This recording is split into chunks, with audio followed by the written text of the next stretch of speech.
satu nih Ferdi, gimana nih? Nggak apa-apa, kita mulai dengan Ferdi sama Wawan. Oh ya, 2 orang lagi ya.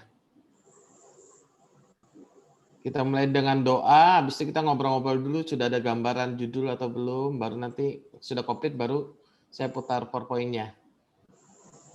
Oke, silakan Pak. Oke, yuk kita berdoa yuk. Kami bersyukur buat malam hari yang luar biasa ini Tuhan. Kalau Engkau berikan kami kesehatan, kekuatan, kesempatan untuk kami boleh terus belajar mengembangkan kapasitas diri kami, mengupgrade apa yang Tuhan berikan dalam hidup kami. Kami percaya itu semua karena kebaikan Tuhan dalam kehidupan kami. Berikan kami kemampuan untuk boleh memahami bagaimana dalam menyelesaikan sebuah tesis dengan metodologi penelitian yang tepat, sehingga apa yang kami kerjakan boleh bermanfaat, boleh menghasilkan sesuatu, baik bagi kehidupan kami pribadi masing-masing, baik bagi gereja, maupun bagi anak-anak-Mu secara umum. Terima kasih Tuhan, kami mau belajar, hikmat-Mu menyertai setiap kami. Dalam nama Yesus kami berdoa dan ucap syukur. Haleluya. Amin. Amin. Udah ya Pak, udah Ya. jadi bos. Ya, oke, thank you. Oke, jadi mungkin ada gambaran dulu mengenai yang judul skripsinya, judul skripsi, tesisnya yang sudah ada atau sudah ada yang buat latar belakang atau apa mungkin sudah belum? Kira-kira. Ya. Siapa duluan? Pak Abdon? Saya buat judul pengaruh pujian penyembahan dalam pertumbuhan iman warga gereja Pentakosta Isa Al-Masih Immanuel Jakarta. Saya taruh begitu, gimana? Berarti Pak Abdon mau penelitiannya kuantitatif ya? Masih ingat nggak perbedaan kualitatif sama kuantitatif? Iya, kebetulan di saya juga ada beberapa buku yang saya pelajari tentang kualitatif dan kuantitatif itu, Pak.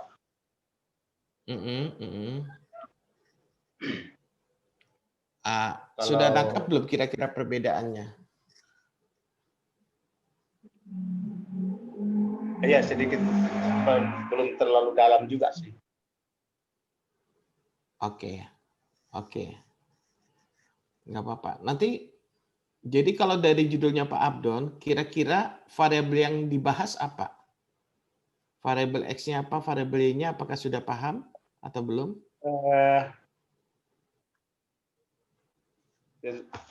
Variabel yang pertama adalah pengaruh pujian penyembahan. Kemudian variabel X-nya pujian penyembahan. Ya, terus pertumbuhan iman warga gereja Pentakosta Isa Al-Masih Immanuel Jakarta. Oke, sudah ada gambaran belum indikator atau alat ukur pujian penyembahan apa? Gambarannya sih belum terlalu ini. Kalau pertumbuhan iman ada gambaran?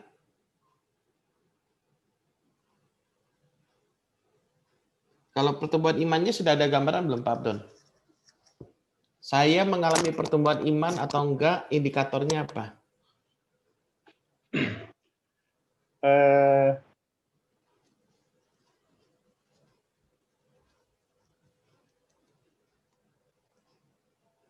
Belum ada gambaran ya? Justru itu saya juga belum terlalu. Oke, nggak apa-apa. Oke, saya akan coba menjelaskan lagi. Saya ulang lagi. Santai saja kita hari ini. Ya. Salah satu hal yang penting kalau kita mau buat skripsi, kita harus tahu yang namanya metodologi penelitian.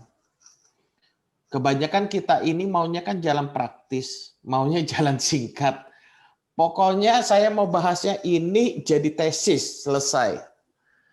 Sama kita ini kebiasaan nyusun khotbah kan. Saya mau khotbah praise and worship, pokoknya cari ayat-ayat yang mendukung, selesai.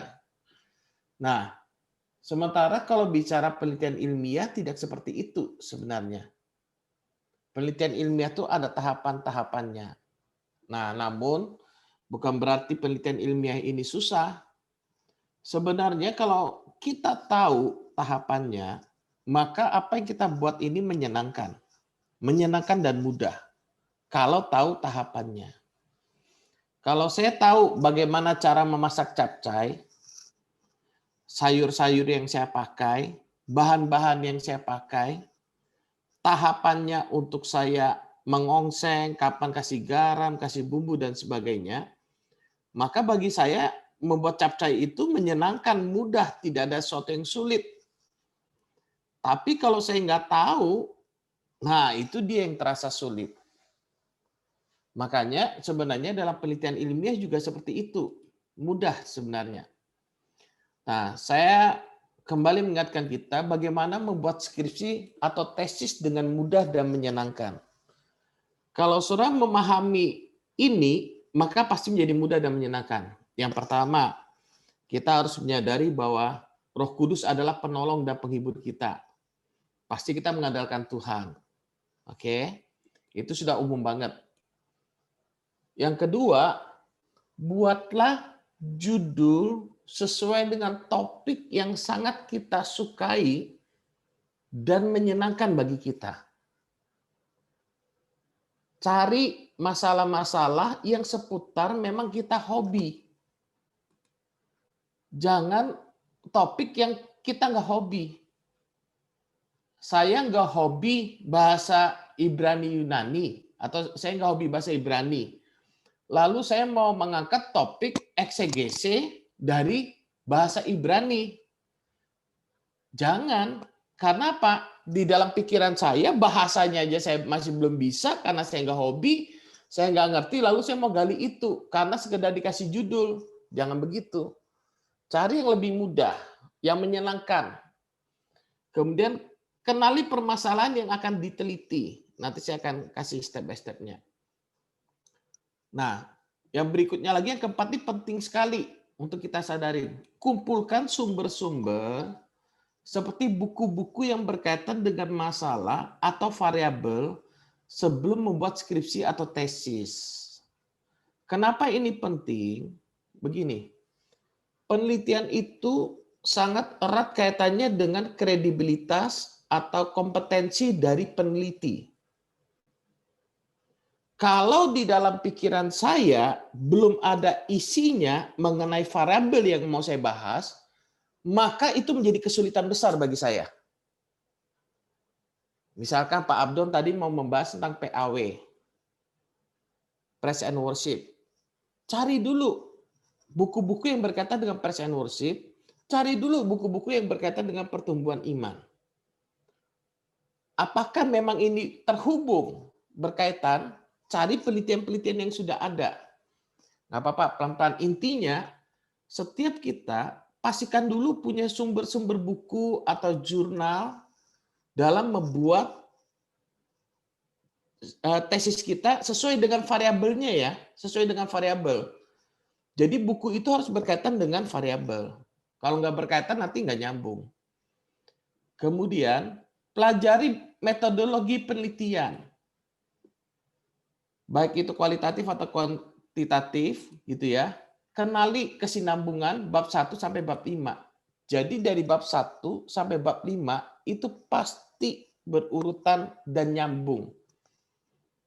Makanya kalau saya mau periksa tesisnya orang atau skripsinya orang, saya cukup lihat bab 1 dan bab 5-nya dulu.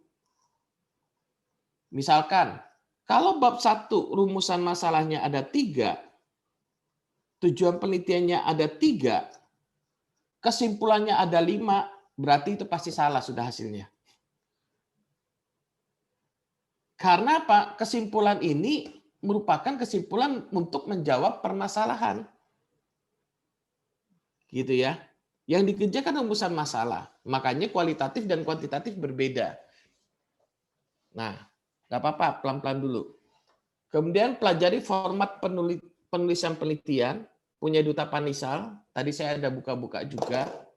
Kemudian ternyata dulu saya ada pernah buatkan Microsoft Word-nya ya untuk setting supaya teman-teman nanti kalau mau buat langsung dari sana saja lebih mudah. Nanti saya kirimkan ulang lagi.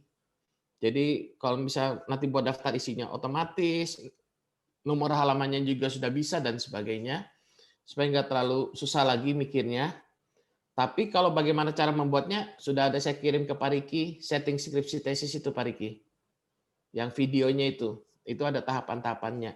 Bagaimana membuat daftar isi dan sebagainya. Oke. Ya.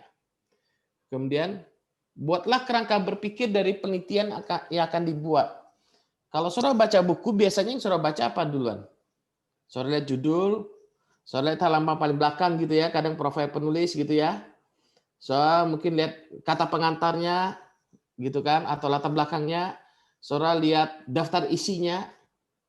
Nah, ketika kita dapat daftar isinya, kita tahu kerangka besarnya. Oh, kerangka besarnya mau dibahasnya ini. Dan ingat, setiap paragraf itu ada inti kalimat. Setiap paragraf ada inti kalimat. Nah, kalau kita bisa buat inti kalimat dari masing-masing subbab kita, maka skripsi kita akan mudah sekali. Saya ambil contoh saja. Ini bukan bicara tentang tesis. Saya sedang menulis buku, gitu kan? Saya sedang menulis buku. Ini saya kasih contoh bagaimana menulis dengan enak dan menyenangkan. Sebentar ya. Saya buka dulu.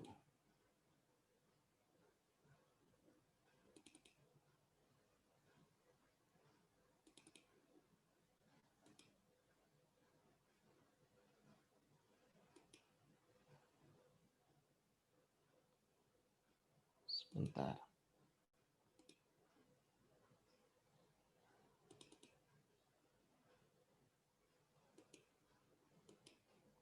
Oke. Saya sedang nulis buku. Ini. Judul bukunya sebenarnya Kebenaran tentang Pribadi Roh Kudus dan Gereja. Ah, ini. Kemudian saya buat dulu kerangkanya. Desain covernya belum. Buku saya belum jadi, tapi daftar isi saya sudah jadi duluan.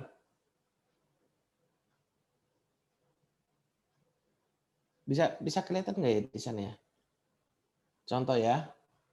Saya membahas tentang Roh Kudus. Apa yang ada dalam pikiran saya tentang Roh Kudus, saya buat dulu kerangkanya. Roh Kudus sebagai pribadi itu ngapain aja dia? Oh, dia menyelidiki, bersyafaat untuk orang-orang kudus, diutus mengajar, mengingatkan. Ini saya buat dulu. Apa daftar isinya? Dosa terhadap Roh Kudus, mendukakan, mendustai, menentang, memadamkan, menghujat. Lalu kealahan Roh Kudus itu sehakikat dan sejajar, menyelidiki segala sesuatu, sifat-sifat kealahannya apa, melakukan pekerjaan-pekerjaan yang dapat dilakukan oleh Allah. Lalu pekerjaan Roh Kudus dalam perjanjian lama, pekerjaan Roh Kudus dalam perjanjian baru, karunia-karunia Roh Kudus, ada karunia motivasi, karunia manifestasi, karunia pelayanan lima jawatan. Kemudian saya bicara nanti buah roh, keintiman dan Roh Kudus, gereja pada akhir zaman dan sebagainya. Nah, kalau saudara lihat ini daftar isi seakan-akan sudah jadi gitu ya. Seakan-akan bukunya sudah jadi, padahal belum. Bentar nih. Oke, padahal belum jadi. Padahal yang ada masih apa? Contoh, misalkan saya bicara buah Roh Kudus, buah roh. Belum ada isinya, masih begini aja. Nah, oret-oretan kosong aja. Cuma nanti di dalamnya ini bisa saya, yang mana saya mau. Nah ini, misalkan, saya bahas tentang gereja. Bagaimanakah gereja saat ini? Ini kira-kira menjadi topik yang akan saya bahas menjadi satu paragraf.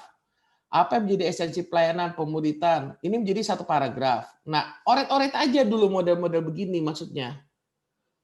Karena kita kan sudah ada buku. buku-buku yang tadi kan, sudah ada resource-nya kan. Nah, kalau misalkan saudara bilang, oh saya mau bahas tentang bagaimana kondisi gereja Arab saat ini, misalkan dari buku apa, misalkan catat aja dari buku halaman sekian, nanti baru dikutip. Nah, kalau kita sudah ada begini, akan jauh lebih mudah, lebih cepat dibandingkan kita blank berurutan satu-satu secara linear. Sebenarnya kalau kita mengerti mind map lebih enak lagi. Ini kan model mind map, cuman ini dilinearkan, gitu, dibuat berurutan. Oke, kita kembali dulu biar lebih jelas. Jadi, bentar ya. Yang tadi format penulisan dari Duta Panisal sudah punya kan ya?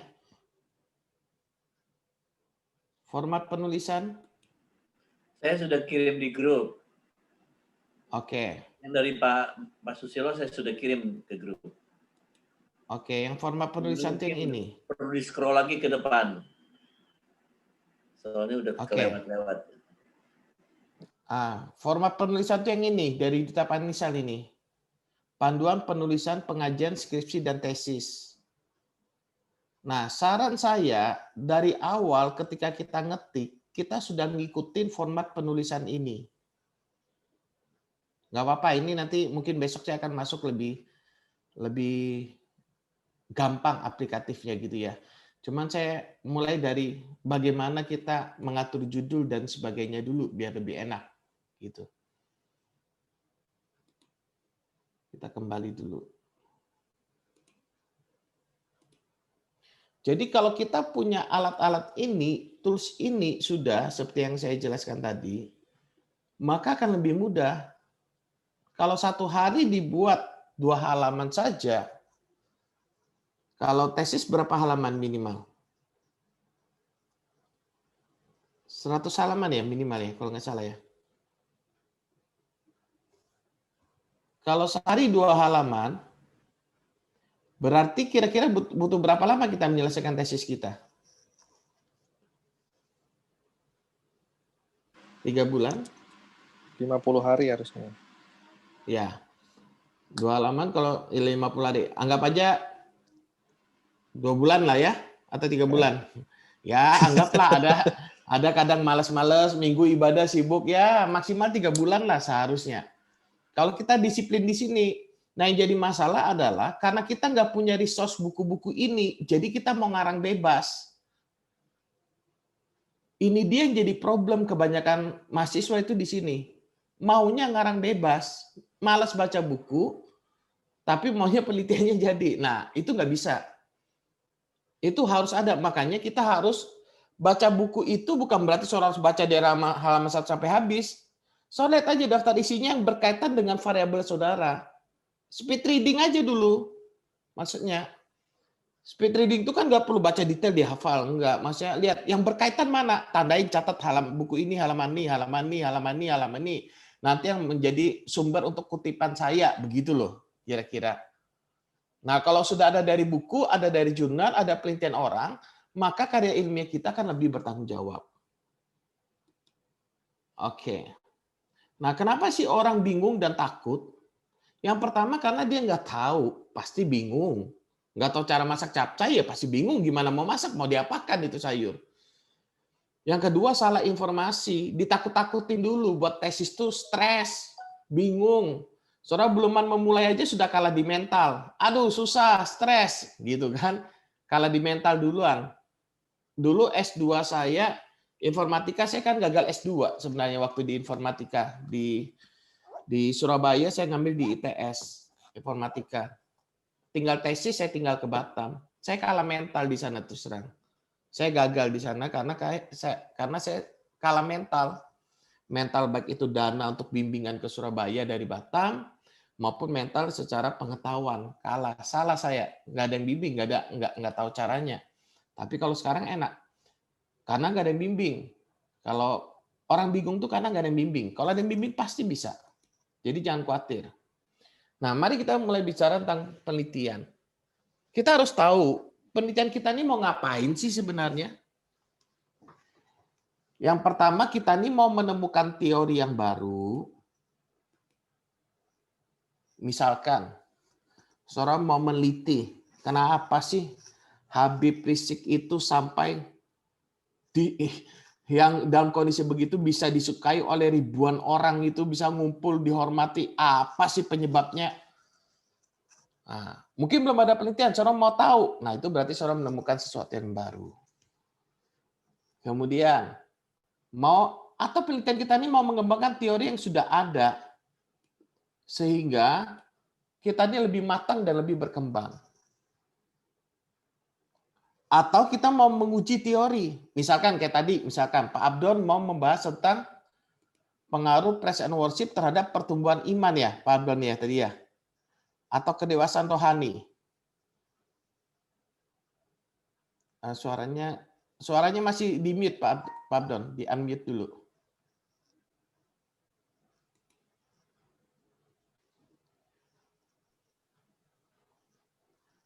Coba di unmute dulu. Iya, Pak. Nah, pertumbuhan iman kan. Nah, benarkah Pak Abdon misalkan menemukan, oh memang berpengaruh nih antara ini praise and worship terhadap pertumbuhan iman. Mungkin Pak Abdon menemukan, oh memang berpengaruh. Lalu saya pergi meliti, masa sih hanya praise and worship berkaitan dengan pertumbuhan iman? Gak mungkin lah hanya praise and worship. Aku harus cari lagi. Pasti ada lagi yang lainnya. Gitu. Nah, itu mengembangkan apa yang sudah ada. Apakah dari sisi pengajarannya kah? Apakah dari sisi doa puasanya kah? Apakah dari sisi faktor hubungannya kah? Apakah dari sisi pengembalaannya kah? Sehingga terjadi pertumbuhan iman, ini kan bisa diteliti. Makanya itulah yang disebut dengan gap atau celah untuk kita meneliti. Jadi orang mungkin sudah buat penelitian, tapi kita mencari celah. Oh seharusnya begini nih menurut perkiraan kita. Nah kita teliti. Lalu yang ketiga, apakah kita ini menguji teori? Apakah teori itu bekerja dalam satu konteks atau tidak? Apakah benar hasil penelitian itu? Makanya ada hipotesis, ini biasa kuantitatif, nomor 3 ini. Nomor 1 ini biasanya kualitatif. Jadi kualitatif itu menemukan faktor X-nya, bahasa kasarnya sederhananya begitu. Jadi kita ngelihat GPI Immanuel berkembang pesat luar biasa. Apa sih rahasianya? Nah, kita mencoba menemukan. Itu. Oke, sampai sini ada pertanyaan dulu nggak? Kira-kira. Kalau kurang jelas, supaya lebih ini. Pak Susilo mau nanya, itu diidentifikasi itu bisa beda nggak dengan rumusan masalah Pak, jumlah itunya Pak? Misalkan identifikasinya 4, terus rumus masalah disingkat, yang mau dibahas diperkecil jadi 2 gitu, bisa nggak Pak? Bisa Pak. Bisa. Bisa ya? Bisa. Ya. Tapi kadang ada dosen yang nggak mau juga, maunya sama juga ada. Cuman biasanya bisa Pak. Iya. Karena identifikasi itu kan banyak. Iya, Jadi iya. makanya kalau ada identifikasi, ada batasan masalah Pak biasanya. Iya, betul ya. Dari 10 masalah dibatasi, yang diteliti ini hanya 3 misalkan. Kan otomatis kan jumlah. Nah, dari setelah dibatasi inilah baru kita buat rumusan masalah untuk menyelesaikan 3 kasus ini. Begitu. Oke, ya. Makasih Pak. Oke, kita lanjut dulu ya. Walaupun ini kelihatannya teori dasar, cuman penting. Nah, waktu saudara membuat penelitian, apakah ada indikator untuk karya ilmiah kita dikatakan cukup baik? Penelitian kita ini, tesis kita. Tentu harus ada dong. Yang pertama kita bisa lihat apa hal yang baru dari penelitian kita. Apakah penelitian kita terdapat hal yang baru, baik secara argumen, analisis, atau dapat mengembangkan topik yang telah kita pilih. Yang kedua, apakah benefit atau keuntungan? Membawa benefit apa ini? Penelitian kita ini Nah, kebanyakan orang buat skripsi tesis itu kan langsung main hajar aja, yang penting lulus atau lolos. Bukan lulus lagi, lolos saja sudah senang gitu kan. Nah, yang ketiga pemahaman. Apakah kita benar-benar paham dengan topik yang kita pilih? Kita ini memang kredibel atau tidak? Dan tidak mengabaikan satu karya ilmiah yang penting yang sangat berkaitan. Maksudnya gini, penelitian orang sebelumnya apa, lalu hasil penelitian kita ini bagaimana? Itu. Jadi kalau kita lihat nih kelihatannya hal-hal sederhana cuma penting sebenarnya. Kemudian, lalu kemampuan kita menyajikan data. Nah, yang paling penting juga keakuratan metodologi. Jangan kita ingin menemukan sesuatu yang baru pakai metode kuantitatif. Salah, itu berarti kita tidak memahami metode yang kita pergunakan. Makanya kita harus menggunakannya dengan tepat. Ada sekarang metode kombinasi dan sebagainya. Jadi seberapa presisi atau akurat metode yang kita gunakan, mengapa kita menggunakan metode yang dipilih, misalnya kualitatif bukan kuantitatif. Itu harus ada itu argumennya nanti di bab 3. Dalam penelitian ini kami menggunakan metodologi penelitian kualitatif karena dalam penelitian ini berusaha untuk menemukan penyebab dari ini. Nah, itu disusun dalam bentuk kalimat. Gitu. Mengapa kita membuat penelitian kita sesuai dengan konteks atau sampel penelitian yang kita pilih? Nanti kalau uji penelitian kualitatif itu ada yang namanya uji transferabilitas. Oke, kita meneliti di GPIA Immanuel. Bisa nggak hasil penelitian itu saya terapkan di gereja saya, GPIA New Life Batam? Nah, itu transferabilitas itu. Makanya harus lihat konteksnya dan sebagainya. Lalu bagaimana cara kita mengambil data? Apakah data kita benar-benar solid dalam data yang kita teliti? Seberapa mampu kita dapat menganalisis data empiris yang mendalam, data-data yang ada itu? Kebaharuan, apakah penelitian kita memiliki celah akademik yang tadi, meneliti fenomena yang belum ada teorinya sehingga penelitian kita menemukannya, atau dapat menemukan variabel apa saja yang menyebabkan fenomena itu muncul. Ini kualitatif ya. Kalau menemukan variabel apa saja yang menyebabkan fenomena itu muncul, atau hubungan variabel A dengan variabel B, variabel C, variabel D. Kalau hubungan, pengaruh, dampak, itu kuantitatif. Jadi kita ini ingin menemukan variabel-variabel apa saja yang menyebabkan suatu fenomena muncul, atau kita ini ingin mengetahui dampak dari variabel A, variabel B terhadap variabel C atau gimana. Teori A atau teori A sudah menjelaskan fenomena, namun kita meneliti teori B untuk menjelaskan fenomena tersebut. Misalkan sakit COVID, pakai PCR, pakai rapid, pakai PCR, pakai swab, mana yang lebih akurat gitu kan, dan seterusnya. Jadi memang seharusnya penelitian itu kaidahnya itu di sini. Apa yang baru? Benefit apa? Kelebihannya apa dibandingkan dengan penelitian yang sudah ada sebelumnya? Jadi tesis kita itu bukan sekedar khotbah. Gitu. Nah, kebanyakan karena kita semua adalah pengkhotbah, sudah terbiasa jadinya gayanya gaya khotbah. Bahkan nggak ada dasar, nggak ada data, kita sebutkan saja menurut tafsiran kita. Nah, sementara kalau kita mau nyusun khotbah saja, sebenarnya kan kita harus eksegese atau ada prinsip-prinsip hermeneutika yang kita pakai, gitu kan? Nggak langsung juga. Nah, mari kita akan masuk dengan cara membuat latar belakang. Sebelum saya masuk, ada pertanyaan dulu nggak sampai sini? Atau ada yang mau didiskusikan dulu? Cukup jelas ya, kira-kira gambarannya ya. Jadi coba di judul saudara pikir-pikir, iya, aku ini penelitiannya tujuannya apa? Mencari variabel-variabel penyebab sebuah fenomena. Contoh sekarang, ini jemaat, misalkan fenomena terjadi di sebuah gereja. jemaat yang memberikan persembahan di masa pandemi ini hanya tinggal 25%. Fenomena betul ya? Nah, saya mau meneliti apa yang menyebabkan ini. Berarti saya pakai metodologi penelitian apa? Kualitatif, betul ya? Betul kan? Karena apa sih yang menyebabkan jemaat ini memberi yang memberi tinggal 25% saja? Kenapa 75% tidak memberi? Nah, di sana saya melakukan wawancara, tanya. Ternyata penyebabnya, variabelnya.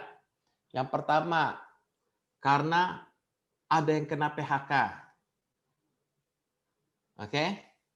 Yang kedua, karena merasa kalau online belum beribadah. Yang ketiga, karena lupa. Yang keempat, kenapa? Nah, itu kualitatif. Kita menemukan variabel penyebab sebuah fenomena. Tapi kalau kuantitatif, saya ingin membuktikan apakah benar ibadah online, misalkan pengaruh ibadah online, kemudian PHK atau orang berhenti kerja terhadap terhadap persembahan di gereja, misalkan begitu kan ya. Ini saya coba sembarang aja nih variabelnya. Jadi variabel X-nya mungkin ibadah online, orang merasa belum beribadah nantinya. Ya, kemudian kesulitan pekerjaan terhadap persembahan di gereja.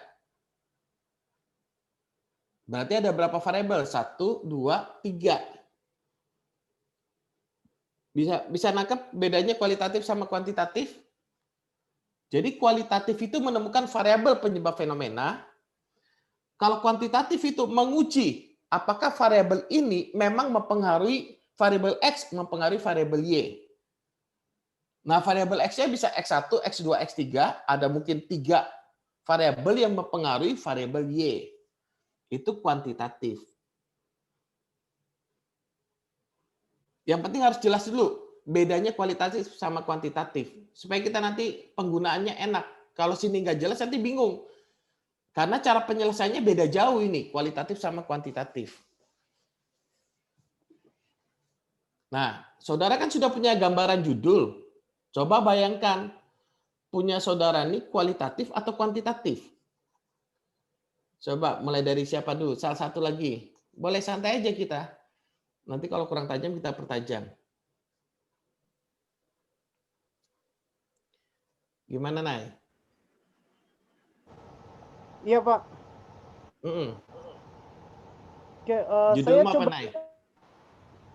Jadi ya memang kalau saya sih memang ya ini salah satu hal yang mungkin menurut saya kendala ya. Kendala dalam artian menentukan apakah judul saya ini kualitatif atau kuantitatif. Nanti saya coba ajukan aja, nanti Pak Sudah coba bantu lihat ya. Jadi judul yang sudah saya coba rumuskan, judulnya Pengaruh Pengenalan akan Allah dan Pemahaman yang Benar terhadap Makna Pembenaran menurut Kitab Roma terhadap kemerdekaan hidup jemaat GPIA Antioquia.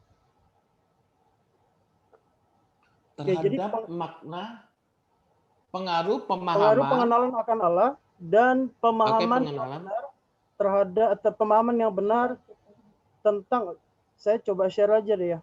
Oh, nggak bisa. Ya, boleh ditulis di chat aja mungkin. Oke, saya coba tulis. Bagaimana kalau gambaran judul kita diketik di chat aja, biar lebih enak. Kan ada chat gitu kan ya. Jadi kita coba lihat judulnya dulu.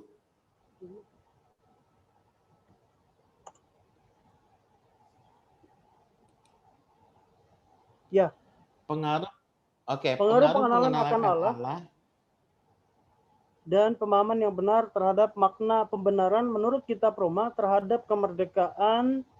Terhadapnya 2 kali ya. Iya. Dan pemahaman yang benar Ya, saya salah copy. Oke. Pemahaman yang benar mengenai makna pembenaran menurut Kitab Roma terhadap kemerdekaan hidup jemaat GPI Antioquia. Kuantitatif ya. Pengenalan akan Allah ini pengenalan akan Allah di area mana? Ya, jadi karena kan saya coba sudah baca Roma 1 ya, Roma pasal 1 sampai 8 itu kan di Roma itu Paulus menyinggung tentang ada orang yang sudah mengenal Allah tetapi hidupnya itu tidak mencerminkan orang yang mengenal Allah. Nah, saya sebenarnya di gambarannya itu di bab 2 di landasan teori ini saya mau gali dulu tentang pengenalan akan Allah itu. Nah, nanti dari situ nanti saya bisa dapatkan indikatornya. Jadi pengenalan Allahnya itu dalam hal apa? Misalnya mengenal pribadi Allah itu secara benar seperti apa gitu. Oke. Jadi pengenalan Allah dan pemahaman yang benar tentang makna pembenarannya. Iya. Terhadapnya ganti aja. Pemahaman yang benar tentang makna pembenaran menurut Kitab Roma. Nggak terlalu luas ya Kitab Roma ya? Kemungkinan sih Roma 1 sampai 6. Ya, mungkin dibatasin aja naik karena Ya, kalau Roma 1 sampai 6. Roma nanti terlalu luas nanti meluas banget. Terhadap kemerdekaan hidup. Merdeka hidupnya ini indikatornya nanti dari mana? Merdeka dari apa nih? Rasa takut gagal, takut malu, takut dihukum, rasa bersalah. Kapan Ya, seseorang dikatakan merdekanya? kemerdekaan hidupnya itu kan di Roma itu kan masih masih berkaitan dengan, jadi latar belakangnya itu kan hukum Taurat ya. Jadi Ya. ada orang yang sudah sudah dalam Tuhan, sudah dibenarkan tapi mereka mungkin masih mengandalkan hukum Taurat, kemudian mereka masih takut bersalah, ada perasaan bersalah, belum yakin dosanya sudah diampuni gitu. Terus tentang keyakinan keselamatan.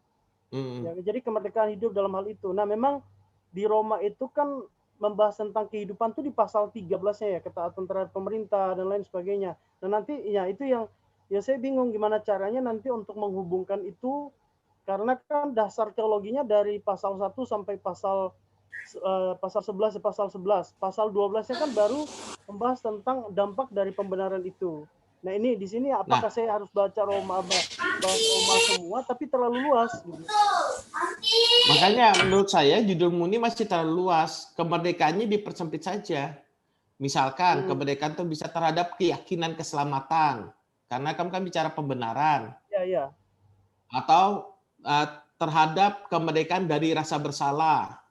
Atau terhadap kemerdekaan dari ketakutan akan kematian. Atau kemerdekaan apa? Supaya kamu lebih sempit. Kalau enggak nanti Kitab Roma itu luas banget jadinya. Ya, makanya kalau bisa variabel itu yang kualitatif variabel kita sesempit mungkin supaya indikatornya jelas, ketajaman penelitian kita lebih bagus. Makanya sesuai dengan konteks. Nah, kalau kita terlalu lebar, misalkan praise and worship misalkan. Ini kan sangat luas banget ini praise and worship-nya, ini mau di area mana nanti indikatornya. Kayak misalkan tadi misalkan pengenalan Allah, ini kan luas banget. Pengenalan dia sebagai Tuhan, pengenalan dia pribadi penuh kasih karunia, pengenalan dia sebagai Allah yang adil. Jadi saya mau bahas nanti lebih ke kasih karunia. Kan di Kitab Roma kan penekanannya di kasih karunia. Ya mungkin nanti saya bisa persempit ke situ. Jadi ya kalau kasih karunia ambil Roma 5 sama 6 aja sudah lumayan naik. Cuma saya mau bahas dua variabel itu. Jadi mungkin nanti kasih karunia dan pembenarannya, makna pembenarannya, Pak. Sebenarnya menarik kalau bahas kasih karunia dan penderitaan, Nay.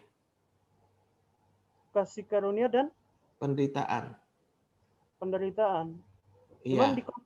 Cuman itu teologinya Paulus. Karena begini, banyak pengajar kasih karunia sekarang seakan-akan anti penderitaan.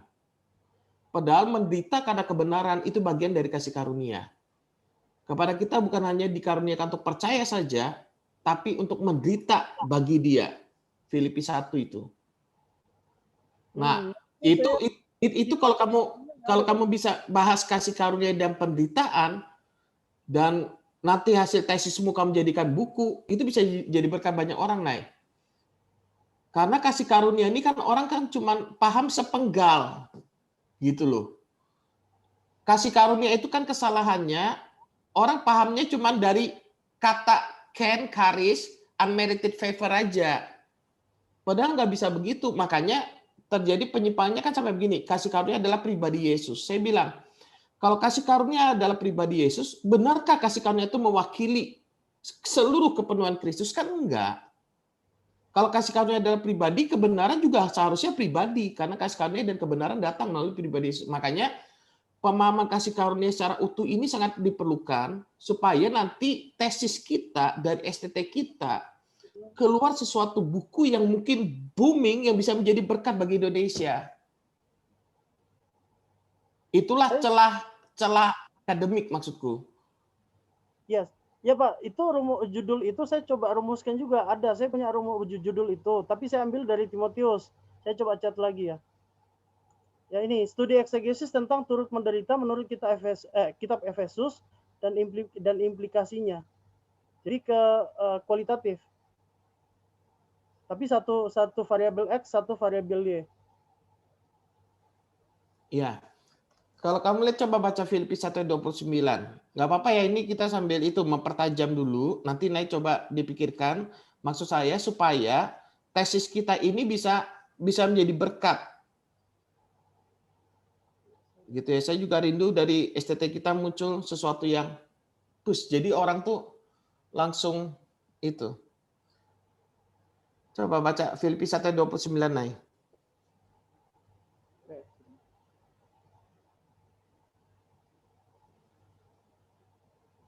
Filipi 1 ayat 29, sebab kepada kamu dikaruniakan bukan saja untuk percaya kepada Kristus, melainkan juga untuk menderita untuk Dia. Jadi karunianya itu bukan hanya untuk percaya saja.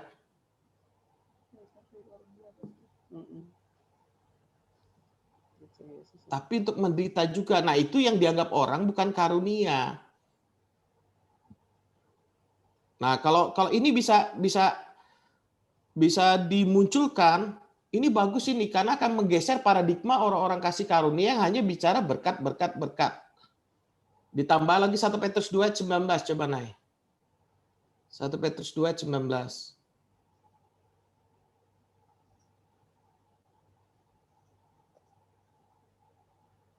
Petrus 2 ayat 19, sebab adalah kasih karunia jika seorang karena sadar akan kehendak Allah menanggung penderitaan yang tidak harus ia tanggung. Nanti 1 Petrus 3 ayat 14. Jadi ada referensi naik. Kalau memang kamu mau bahas itu, nanti ku kasih kamu beberapa referensi ayatnya ya yang tadi itu, tambah aja 1 Petrus 3 ayat 14. Nah, kamu coba eksposisi atau eksegese sehingga orang mengerti kasih karunia-Nya itu dari sisi Kristus. Kamu coba baca 1 Petrus 4 ayat yang pertama. 1 Petrus 4 ayat yang pertama.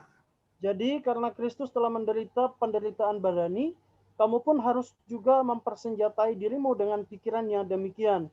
Karena barang siapa telah menderita penderitaan badani, ia telah berhenti berbuat dosa. Nah, mempersenjatai pikiran yang demikian bukan berarti orang hidup benar tuh nggak mungkin menderita. Nah, itu dilihat dari konteks 1 Petrus 3 ayat 18 ya. 1 Petrus 3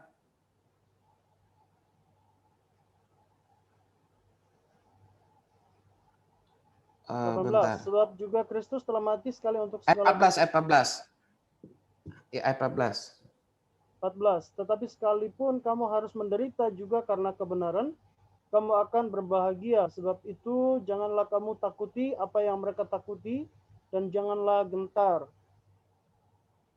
Nah, kamu kaitkan itu, Nay. Saat-saat ini, kalau berita ini kasih karunia yang disampaikan dengan utuh, Kristus telah menderita penderitaan badani, kita bentai pikiran demikian, sehingga orang kena masalah tuh nggak mudah goyah. Nah, itu akan jadi berkat. Jadi maksudku, selesai tulis tesisnya, dirubah dikit-dikit kalimatnya, jadikan buku. Nah, jadi satu kali kerja kita menghasilkan 2, gelar kita dapat, buku kita dapat. Makanya kita harus berpikir waktu buat tesis itu yang bisa bermanfaat. Ada celah akademiknya. Daripada kita yang topik umum-umum terus kan ya. Mending yang agak tajam-tajam sedikit, yang agak kontroversi sedikit nggak apa-apa. Tapi benar-benar bisa menjadi berkat. Cuma Pak, kalau misalnya 2 referensi gitu antara Petrus sama Filipi, nanti dari latar belakang kitabnya nanti jadi berbeda, Pak. Nah, makanya kamu mau mengambil konteksnya apa dulu? Penderitaan karena pemberitaan Injil. Penderitaannya itu kan penderitaan karena kebenaran, bukan karena dosa. Ya. Nah, kamu ngambil dari sana, baru kamu ngambil dari sisi Paulus, dari sisi Petrus, dari sisi Yesus. Oh ya. Bisa kamu bahas dari sisi sana. Sehingga maksudnya orang-orang yang teologi kemakmuran, yang ikut Tuhan pokoknya cuma karena kasih karunia, malas-malasan dapat berkat, malas-malasan hidup enak, pelayanan juga asal-asalan tetap pengampunan Tuhan melimpah. Memang Tuhan mengampuni sih, cuma dampaknya apa, bicara tentang buah dan sebagainya, nah itu bagus sekali, Nay. Itu sudah ditunggu. Saya pun sebenarnya kalau ada waktu saya juga mau nulis tentang itu. Sudah rumuskan nih Pak, tapi eksegesis Pak. Iya, nggak apa-apa. Nggak apa-apa, step by step aja. Karena itu sangat dibutuhkan. Maksudnya celah-celah akademik begini yang orang belum bahas. Perhatikan semua buku-buku tentang kasih karunia. Nggak ada yang bahas tentang penderitaan secara mendalam. Yang kedua, nggak ada yang membahas tentang persembahan secara mendalam. Contoh, Allahku akan memenuhi segala keperluanmu menurut kekayaan dan kemuliaannya. Betul ya? Orang kan suka ayat itu kan? Padahal konteksnya itu karena jemaat memberikan persembahan. Dan Paulus berkata, yang kutamakan bukanlah persembahan itu, tapi yang kutamakan adalah itu akan memperbesar keuntunganmu. Baru muncul Allahku akan memenuhi. Nah itu menarik. Ayat-ayat, maksudku kita harus mencari celah-celah yang begini supaya waktu tesis kita selesai, kita bisa jadikan buku, kita bisa jadikan materi seminar, kita bisa ajarkan kepada orang lain, sehingga manfaatnya itu banyak. Itu kerinduannya sih. Kalau memungkinkan kita buat yang model-model begitu lebih bagus. Misalkan Pak Irwan tentang pria gitu ya. Kan sudah banyak pria-pria tuh, materi-materi pria. Mungkin ada celah tertentu, saya nggak tahu sih apa celahnya mungkin. Gitu. Ada penelitian-penelitiannya kan sudah banyak dari yang pria itu. Kalau Pak Irwan di bagian pria dan memang mau mempertajam di sana, coba cari celahnya Pak, sehingga bisa di-upgrade lagi dan bisa diseminarkan, diajarkan dan sebagainya. Dibuat modul jadi buku dan sebagainya. Nah, kalau kita maksudku sih sederhana. Sudah saatnya hamba Tuhan GPA ini mulai berbicara buat Indonesia, buat kota-kota gitu ya. Kita selama ini kan selalu ngundang dari luar. Dan kita inilah pelan-pelan, kita sama-sama belajar. Bukan berarti kita lebih hebat, enggak, sama-sama belajar lah. Punya ketajaman masing-masing kita. Oke, ada gambaran lagi? Yang lain? Sebentar. Yang saya punya di chat Pak. Di chat saya punya. Studi makna salib menurut Kolose 2 ayat 13 sampai 15 sebagai ajaran keselamatan dan implikasi bagi gereja. Studi literatur berarti ya Pak Riki ya? Iya. Sebentar, saya pernah tanya, kalau S2 berapa variabel ya? Bentar ya. Waktu itu saya kasih tahu Pak Riki berapa variabel ya? Waktu itu saya tanya ya sama Bu. 2 dan 3. Kayaknya minimum 3 deh Pak. 3, minimal 3 Pak Riki. Ya. Itu Nah, kan 3. 3 itu. Makna salib, terus? Ajaran keselamatan. Implikasinya enggak itu Pak Riki? Implikasi enggak itu? Implikasi bagi Enggak. gereja? Itu bukan variabel. Oh gitu.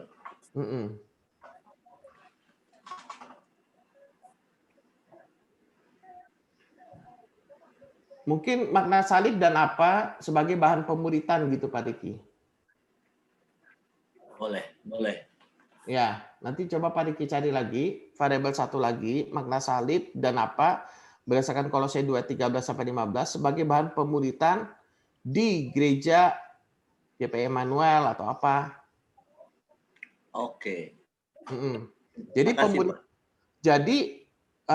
tesisnya Pak Riki menghasilkan sebuah teori, modul, dan penerapannya dalam bentuk pemuritan.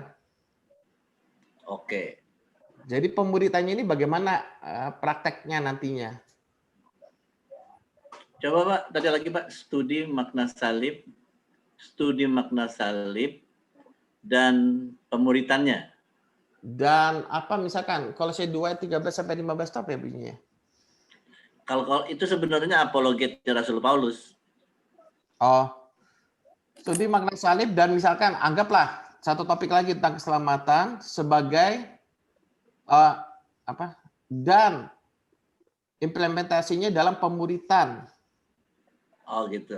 Boleh. Oh, boleh. Dan implementasi. Atau sebagai pemuritan di gereja gitu juga langsung boleh.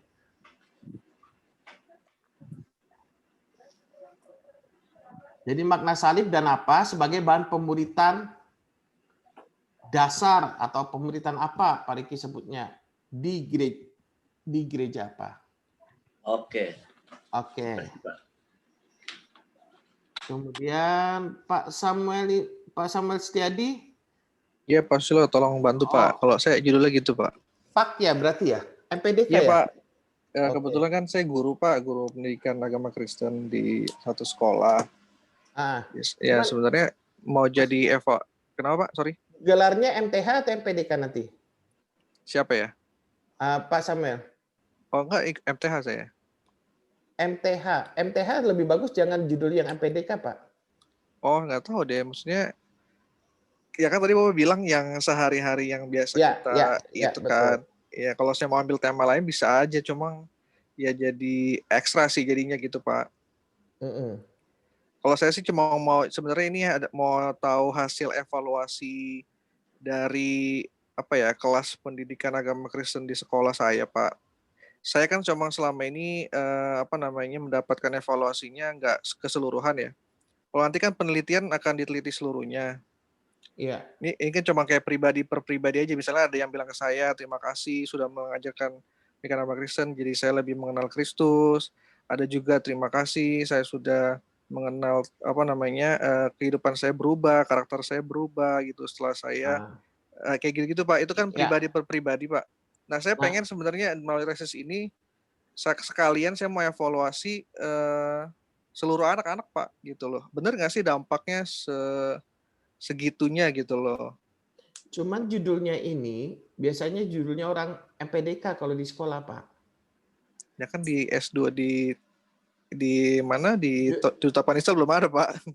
Enggak, masalahnya jurusan Bapak kan jurusan teologi, bukan pendidikan agama Kristen. Nanti kalau misalkan pas Bapak misalkan ada ngurus Jafung dan sebagainya, lihat judulnya ini jadi aneh. Ini jurusan orang magister pendidikan. Jadi kalau teologi memang berkaitan dengan teologi. Memang betul saya bilang bahwa kita sebaiknya memang melakukan sesuatu yang kita hobi. Betul kan? Cuman misalkan saya hobi entrepreneur, bukan berarti judul saya jadikan entrepreneur langsung maksudnya. Apalagi penelitian Bapak ini kan maunya kan di sekolah. Apakah tidak memungkinkan di gereja? Maksudnya sebagai pertanggungjawaban akademik bahwa Bapak ini mengikuti pendidikan teologi, bukan MPDK. Ya, kebetulan kan memang pelayanan saya di sekolah, Pak. Yang paling ini maksudnya paling waktunya paling banyak gitu ya. Iya, cuma maksudnya kalau secara akademik ini judulnya bukan, makanya kenapa ada MTH, ada MPDK, Pak.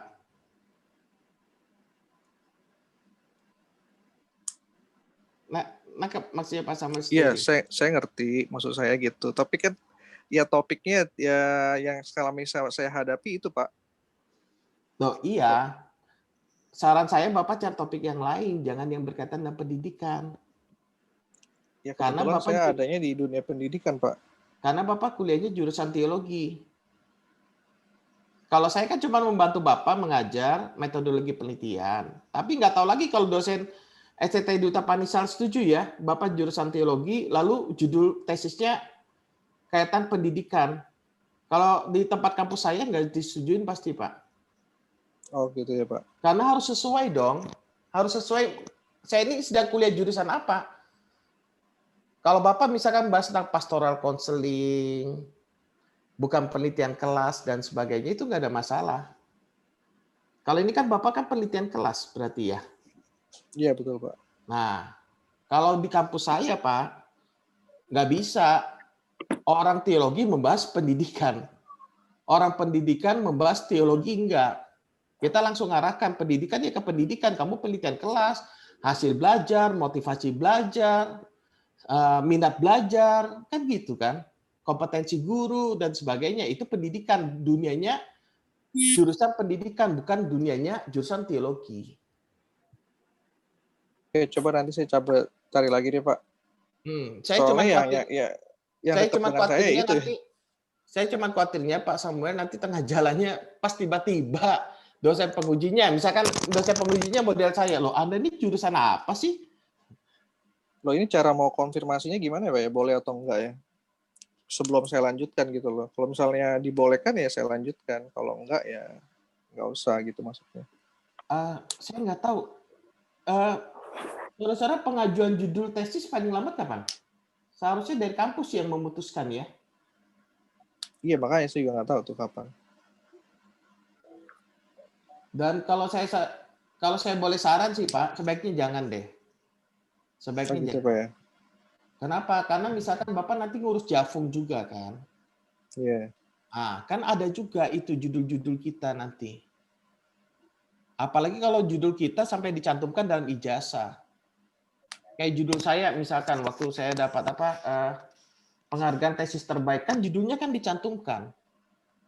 Masa saya orang teologi judulnya Pak. Jadi nggak enak Pak. Kredibilitas kita jadi aneh nanti. Kecuali kalau Pak Samuel memang ngambil jurusan MPDK atau memang nantinya ada kuliah lagi yang ambil MPDK baru keluarkan judul MPDK Pak. Oh gitu ya.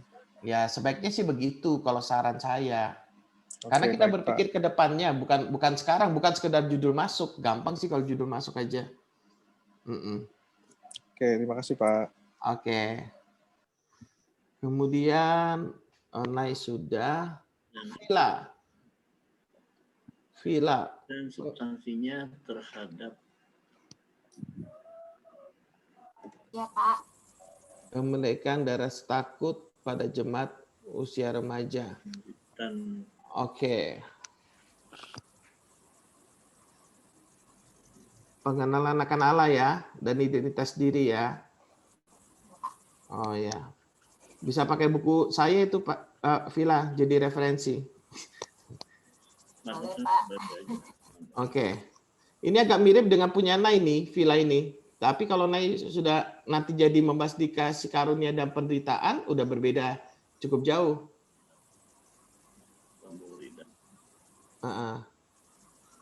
Jadi pengenalan Allah dan identitas diri. Oke. Nggak ada pakai ayatnya ya Villa ya? Belum Pak.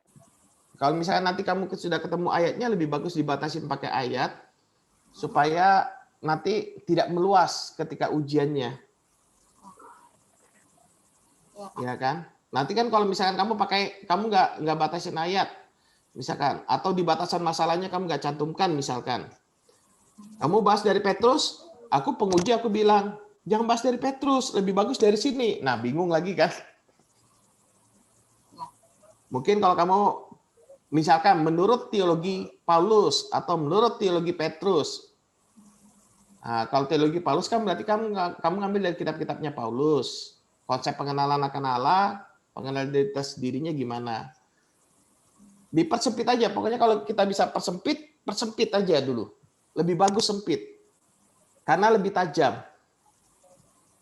Oke. Kemudian, oke, Immanuel ini siapa? Immanuel. Peranan multimedia dalam penerapan liturgi buka ibadah masa kini di jemaat GPIA. Judulnya siapa ini ya? Saya Pak Susilo. Oh, Pak Edi, makanya Immanuel. Ya, multimedia. Nanti kira-kira variabelnya apa ini? Peranan multimedia, terus dalam penerapan ibadah di Jemaat GPI Haleluya. Gimana pendapatnya, Pak? Yang mau diteliti apanya ini? Pengembangan multimedia yang masa sekarang ini gitu, Pak. Kan udah banyak perubahan juga dari ibadah-ibadah sebelumnya. Jadi kedepannya multimedia yang modern lah istilahnya gitu untuk kedepannya. Nanti kesulitan ini kelihatannya ini indikatornya ini. Maksud saya kan mungkin dari ibadah gereja yang lama, dari belum menggunakan proyektor atau lampu atau apa gitu, sekarang kan udah ada pergeseran. Iya, maksudnya nanti ketajaman value-nya ini jadi relatif.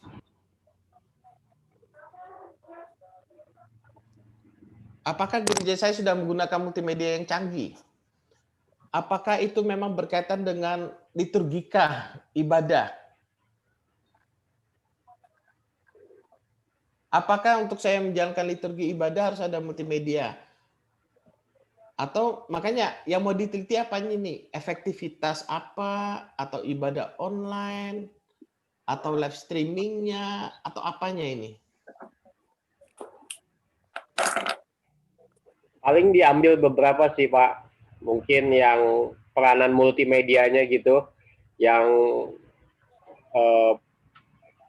dengan kedepannya lah, yang mungkin ibadah online-nya. Nah, ini kan masih gelambiar.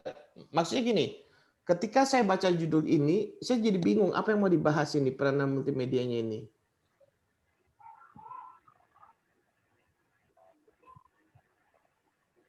Di peranan multimedianya ini apa yang mau dibahas? Menampak Alatnya, sistemnya.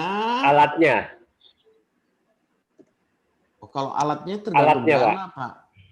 Kalau alatnya jangan dijadikan tesis, Pak. Jangan Tak dialat. terbatas memang ya. Iya, enggak, itu kan tergantung dana, bukan esensi, apalagi kaitan dengan liturgi. Pak, kaitkan dengan liturgi rasanya nggak nyambung, belum ada penelitian yang sebelumnya di sana. Contoh, misalkan dampak apa ya?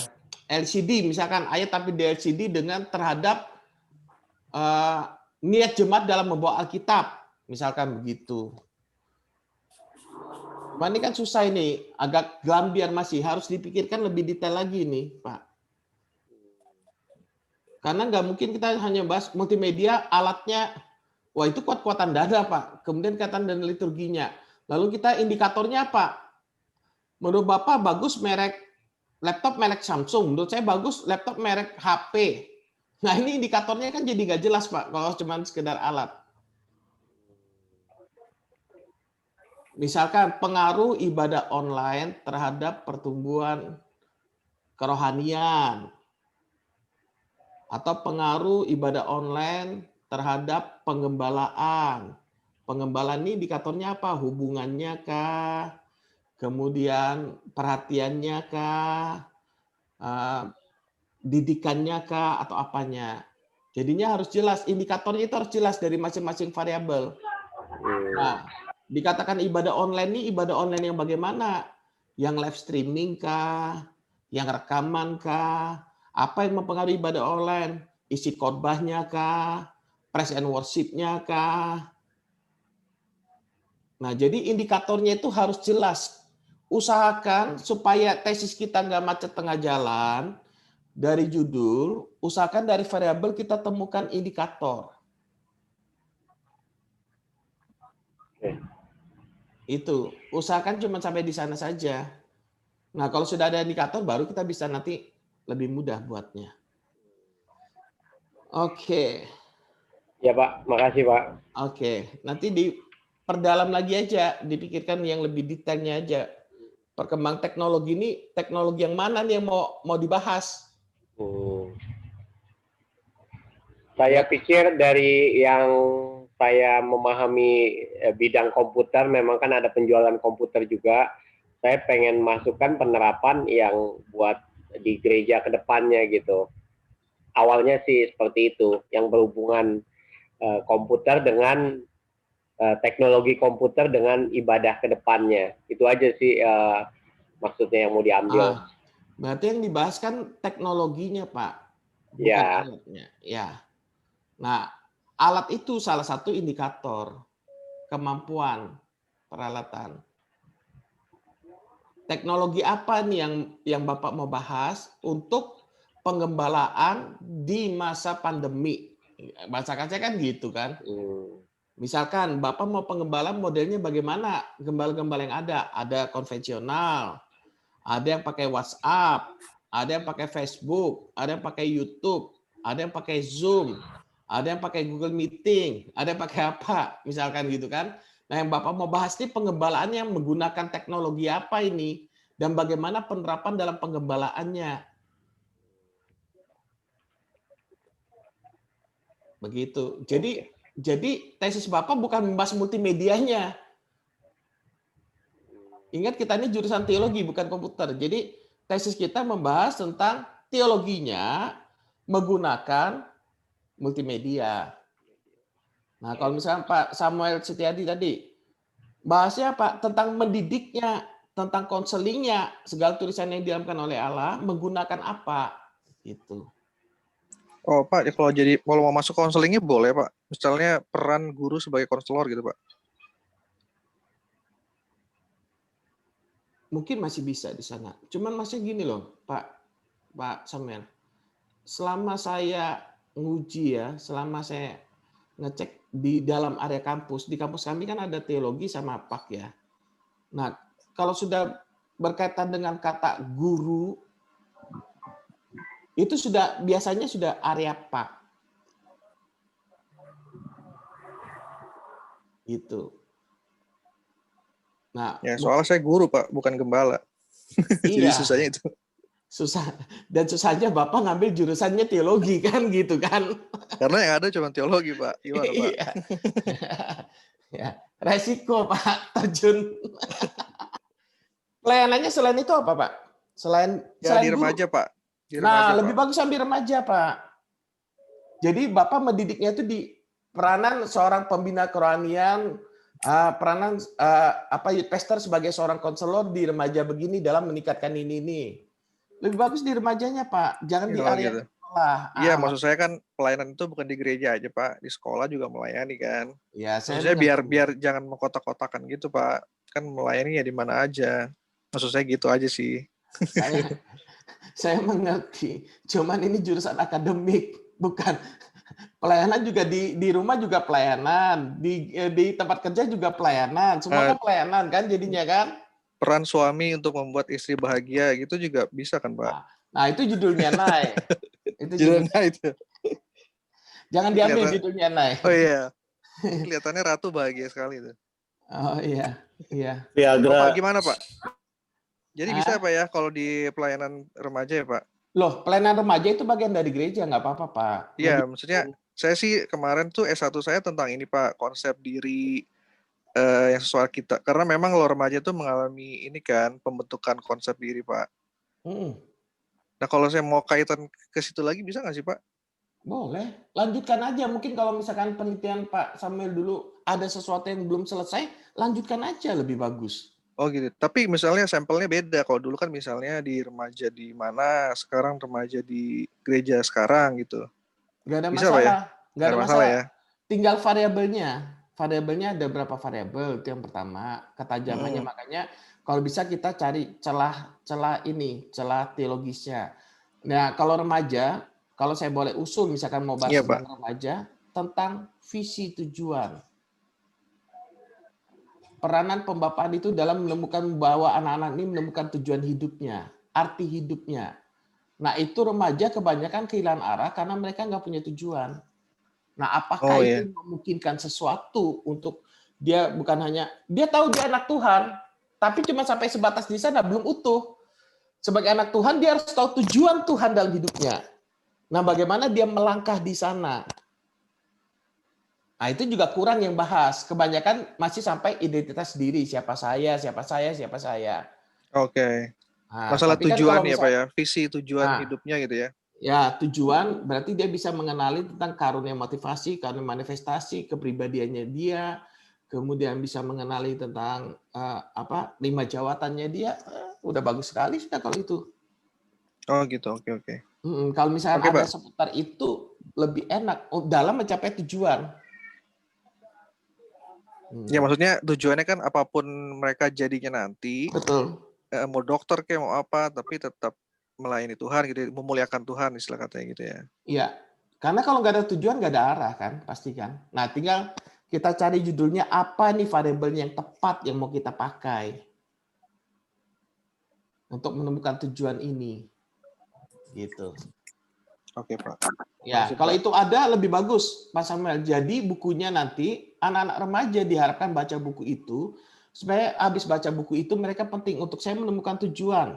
Pertama, saya harus punya pendamping, saya harus punya firman, saya harus punya ketaatan, saya harus punya ini. Nah, itu kalau sudah muncul kan bisa bermanfaat bagi remaja dimanapun dan bisa diseminarkan. Oke, Pak. Maksudku, kalau bisa begitu lebih bagus lah. Oke. Makasih, Pak. Oke, thank you. Ada lagi mungkin? Ini Pak Kolis. Pengaruh doa dalam pertumbuhan gereja ditinjau dari Kisah Rasul pasal 2. Pak Kolis. Doa dan pertumbuhan gereja ya Pak Kolis ya? Pak Kolis, boleh di-unmute? Pak Kolis? Lagi makan malam Pak Kolis?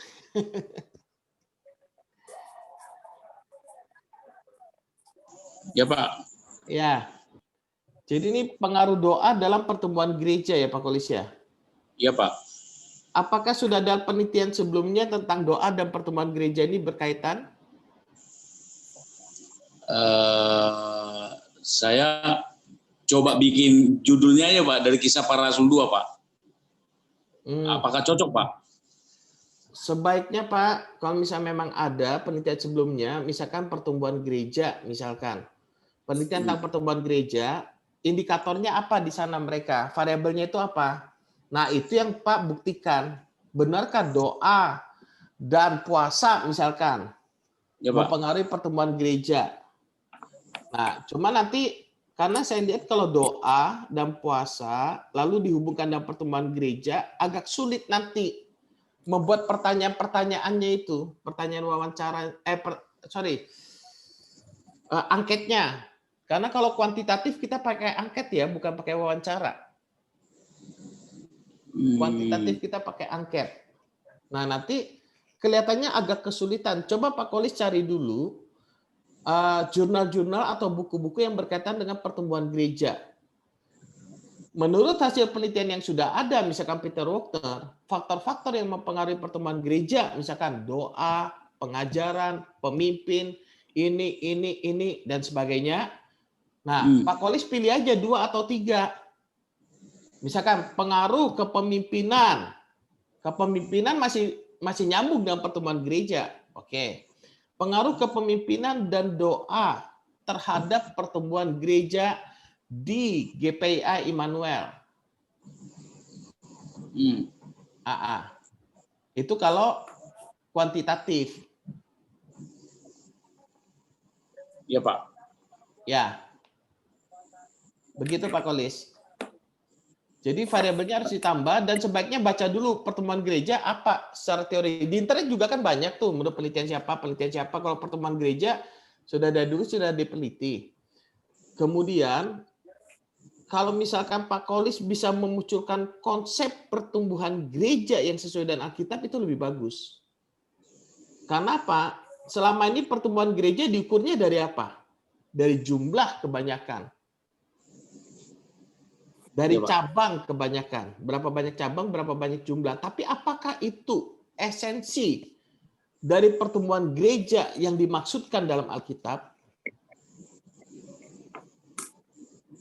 Nah, itu juga bagus kalau untuk diteliti itu sebenarnya. Sehingga kita ini kan menemukan celahnya nih. Hamba Tuhan yang berhasil, hamba Tuhan yang kaya, jemaat banyak. Kita munculkan buku. Itu bukan hamba Tuhan yang berhasil. Hei. Hamba Tuhan yang berhasil yang begini. Nah, kelihatannya kontroversi, cuman kita mengajak orang berpikir ke esensi. Jadi yang baiknya itu apa judulnya Pak? Tesisnya Pak? Pengaruh kepemimpinan.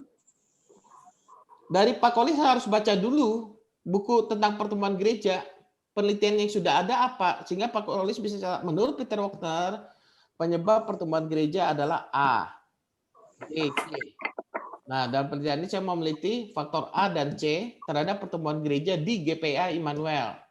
Alasannya begini, di GPA Immanuel ada doa, puasa yang dilaksanakan setiap tahun, begini. Pengajaran yang sangat ditekankan begini, makanya Pak Kolis ingin meneliti. Jadi bukan saya yang memutuskan Pak Kolis yang mempelajari dulu, supaya nanti ada gambaran. Yang mana ini yang mau diteliti? Ya, Pak. Ya. Nanti coba dibaca dulu atau minimal browsing, cari dulu untuk tentang pertumbuhan gereja, Pak. Ya, Pak. Oke. Terima kasih, Pak. Oke, thank you. Oke, ini ada yang unmute, siapa ini? Ada suara noise dari mana ini? Oh, Pak Edi. Bentar. Pak Edi boleh di mute dulu ini? Let me. Ya. Oke. Oke, saya lanjut dulu ya. Oke, Pak.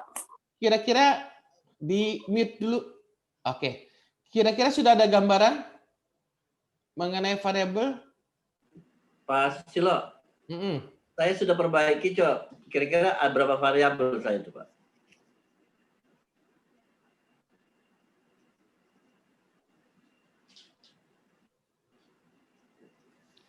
Bahasanya bahasa susah ya, substansinya.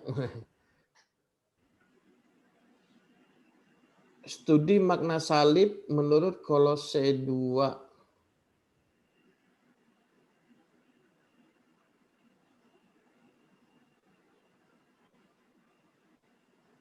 Substansinya ini maksudnya gimana Pak Riki?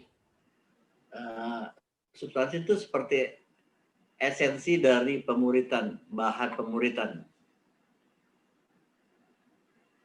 Jadi dari studi makna salib itu kita temukan esensi ajaran keselamatan untuk pemuritan. Gitu. Nah nanti apa bedanya indikatornya berarti variabel X, Y-nya sama variabel X1, X2, dan Y-nya?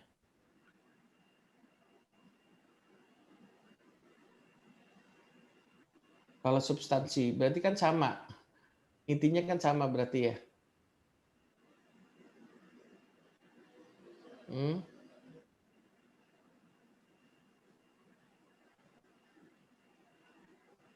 Studi makna salib menurut Kolose.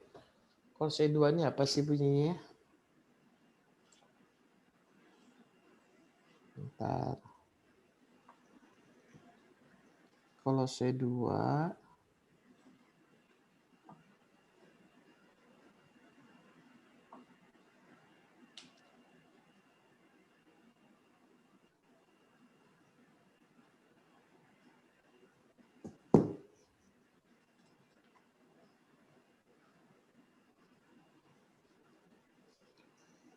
Coba nanti dipikir lagi Pak Riki, lebih kalau saya boleh saran ngambil lebih luas aja Pak Riki, karena konteksnya itu kan kepenuhan Kristus ya. Bukan, Pak. Kebutuhan di dalam Kristus. Keselamatan itu. Keselamatan, Pak. Inti dari di Kolose itu keselamatan, Pak. Enggak, kalau kita lihat perikopnya dari Kolose 2 ayat 6 itu. Tapi kalau kita lihat diagramnya, Pak, dari Bible Rock, itu ada di ayat 14, Pak. Penghapusan serta. Maksudnya di mananya ini, Pak Riki? Dihapus dan ditiadakan pelanggaran-pelanggaran itu, dosa-dosa itu.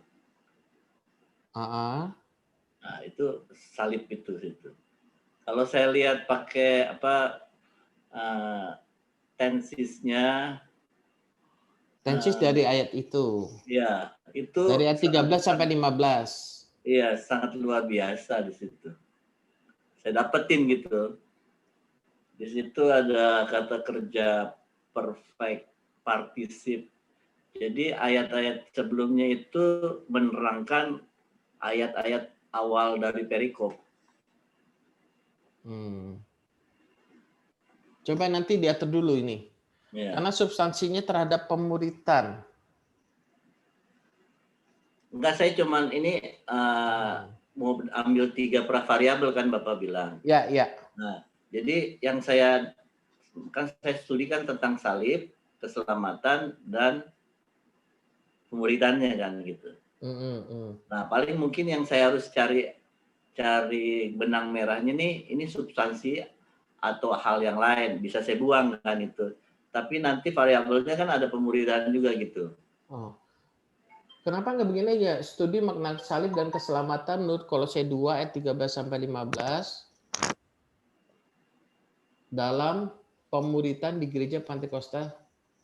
Begitu aja. Itu 2 variabel 2. 3 dong. Studi makna salib dan keselamatan menurut Kolose 2. Kan dan, kalau dan kan 2. Makna salib 1, keselamatan 1. Menurut Kolose 2 13 sampai 15 dalam pemuritan di gereja. Oh iya. Jangan pakai terhadap. Kalau terhadap nanti masuk kuantitatif dia. Oke deh kalau gitu. Makasih Pak. Oke. Kemudian yang naik peranan prinsip dan metode pastoral counseling pasca pernikahan dalam membangun iman dan mungkin Ratu nggak usah pakai kata peranan kali, langsung aja prinsip dan metode pastoral counseling. Konselingnya konseling pasca pernikahan dalam membangun iman dan keutuhan keluarga. Berarti 4 variabel. Ya. Gimana Pak? Terlalu berat atau gimana? Rasanya kebanyakan. Kamu membangun imannya nanti kamu rancu loh, terlalu luas. Membangun imannya itu dihubungkan sama keutuhan keluarga itu, karena kan kalau seseorang imannya bertumbuh, kalau dia mengerti, kalau imannya benar-benar dewasa, pasti otomatis akan berdampak pada keutuhan sebuah keluarga, karena dia tahu prinsip kebenarannya itu, prinsip imannya itu. Nah, keutuhan sebuah keluarga itu salah satu indikatornya iman. Jadi nggak usah dijadikan variabel. Jadi untuk orang rumah tangganya utuh, dia harus punya iman. Untuk orang rumah tangganya utuh, dia harus punya hubungan. Untuk orang indikatornya aja, jadikan indikator aja. Iya. Nah, pastoral counselingnya ini mau metode counseling apa? Coba dicari metode counselingnya. Mau kognitif, mau behavior, mau psikoanalisis, mau apa? Karena prinsip dan metode pastoral counselingnya ini berdasarkan apa nanti? Ini harus dicari ini. Jadi metodenya itu saya cantumkan di judul salah satunya atau bagaimana? Apa nanti masuk ke itunya, ke pembahasannya? Masuk ke pembahasannya nggak ada masalah. Cuma masuk pastoral counselingnya ini kamu bangunnya berdasarkan apa nanti, Ratu? Apakah sudah ada penelitian sebelumnya? Kalau sudah ada penelitian sebelumnya juga bisa. Jadi misalkan konseling, saya mau konseling yang bagaimana ini? Kan luas banget tuh konselingnya. Ya, mau pakai metode yang mana mungkin?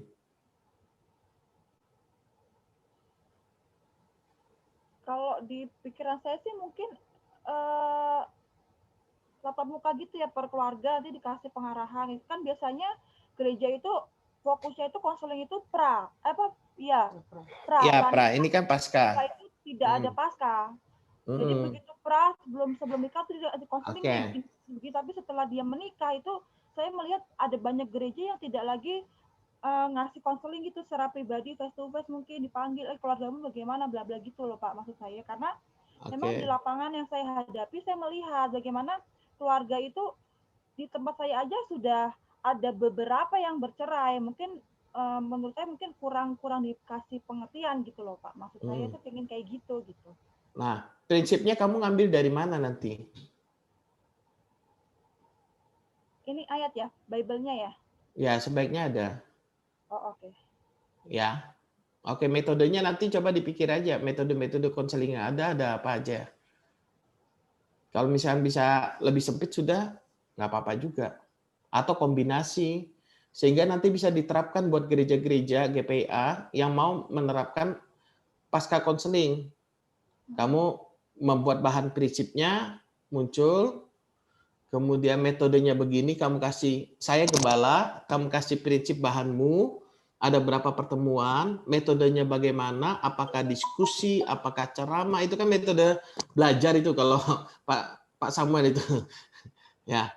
Nah, metodenya mau kita pakai metode apa, baru nanti saya sebagai gembala tinggal menerapkan saja, ngambil. Nah, itu kan bermanfaat jadinya, Ratu. Iya, Pak. Nah, jadi kamu bahas di sana, naik bahas masalah pribadinya, kesembuhan luka batinnya. Weh, keliling komplit dah. Kesembuhan luka batin, pemulihan keluarga, baru kuat. Nah, loh iya, kenapa kalian gak mainkan di media juga kalau memang Tuhan pakai kita di sana? Kenapa kita kok masih area kita cuma mimbar saja? Sudah saatnya kita menjadi berkat bagi gereja-gereja. Oke. Ini Pak Samuel, tinjauan Alkitab tentang makna dan tujuan hidup. Itu gimana tuh Pak? Serta tinjauan Alkitab tentang makna dan tujuan hidup dan implikasinya terhadap remaja Kristen. Makna dan tujuan hidup diambil dulu dari kisahnya siapa atau kitab mana,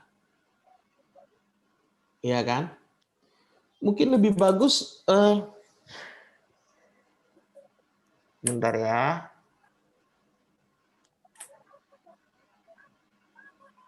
Makna, tujuan.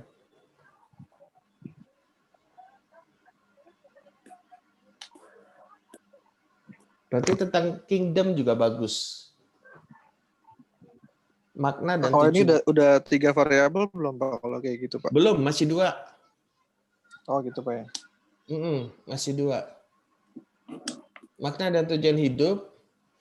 Masalahnya implikasinya ini terhadap apanya remaja? Nah itu. Apa ya? Apa itu identitas diri atau gimana Pak? Itu dia yang harus kita pikirkan lagi lebih detail. Iya. Apanya terhadap semangat ya, hidup Pak, ya? remaja. Terhadap fighting spirit-nya itulah. Fighting spirit-nya remaja. Semangat hidup remaja. Jadi mereka hidup tuh antusias. Atau motivasi hidup. Oh iya, terhadap motivasi hidup. Motivasi remaja hidup remaja Kristen gitu Pak ya? Iya. Diambil dari apa? Kalau saya mau ambil dari tinjauan Alkitab Pak, maksudnya semua topik tentang makna dan tujuan hidup?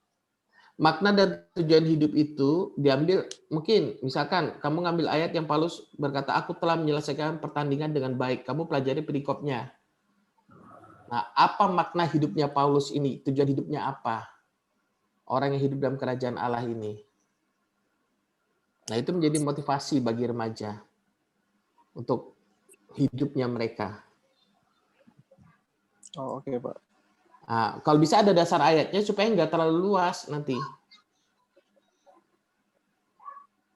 Jadi harus spesifik ayat apa atau siapa, gitu, tokohnya gitu, gimana, Pak? Boleh, tokoh juga boleh. Tokoh juga boleh. Kalau ada peringkop lebih enak. Peringkop lebih enak kita mengeksegese atau mengeksposisi supaya nggak terlalu lari jauh. Oh gitu, oke baik Pak. Tapi yang variabel yang Y-nya itu motivasi tadi Pak ya? Motivasi boleh. Oke, atau semangat hidup. Motivasi atau semangat hidup nanti dipikirkanlah, dibaca-baca dulu kan yang paling mantap apa. Oke Pak. Ya. Terima kasih Pak. Oke. Kemudian Villa pengaruh pengenalan akan Allah dan identitas menurut 1 Petrus 2 terhadap kemerdekaan dari rasa takut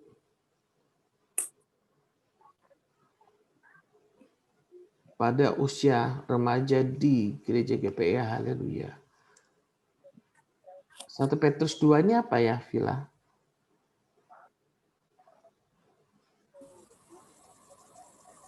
1 Petrus 2 yang saya ambil itu dari ayat yang ayat 15-nya Pak, terutama hiduplah sebagai orang merdeka dan bukan seperti mereka yang menyalahgunakan kemerdekaan itu untuk menyelubungi kejahatan mereka, tapi hiduplah sebagai hamba Allah. Ayat 16 ya. Ya, 16.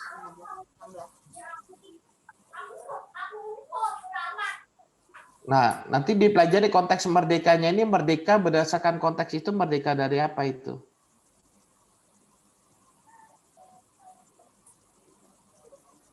Merdeka dari cara hidup yang buruk kali ya? Ya. Ya, nanti dipelajarin aja, Villa, nggak apa-apa.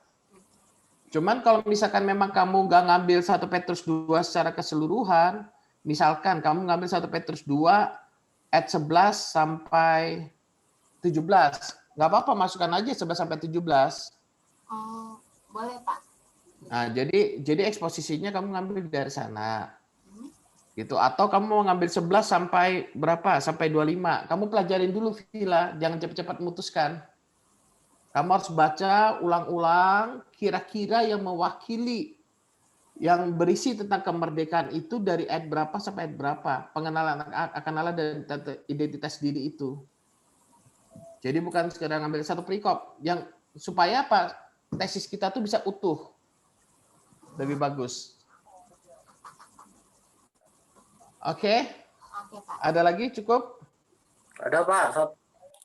Ada Pak. Ya. Ya, Pak Edi, Pak. Ya, Saya silakan, judulnya kayak Ibu Ratu, Pak. Saya itu terbeban dengan kondisi pernikahan Kristen sekarang ini, Pak, yang sering saya jumpai dan kadang-kadang kesulitan bagi saya untuk menyelesaikan masalah mereka, yaitu tentang konseling, Pak. Jadi judulnya kajian teologi mengenai konseling pranikah sebagai kontribusi bagi pernikahan yang harmonis.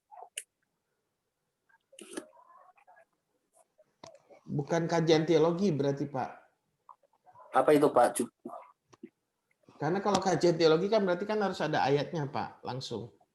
Dari mana yang Bapak kaji? Kalau konseling pernikahan kan bukan kajian teologi.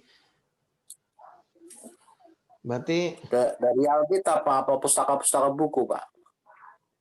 Ya itu bukan kajian teologi. Sorry, apa tadi? Konseling pranikah? Konseling pranikah sebagai kontribusi bagi keluarga yang harmonis.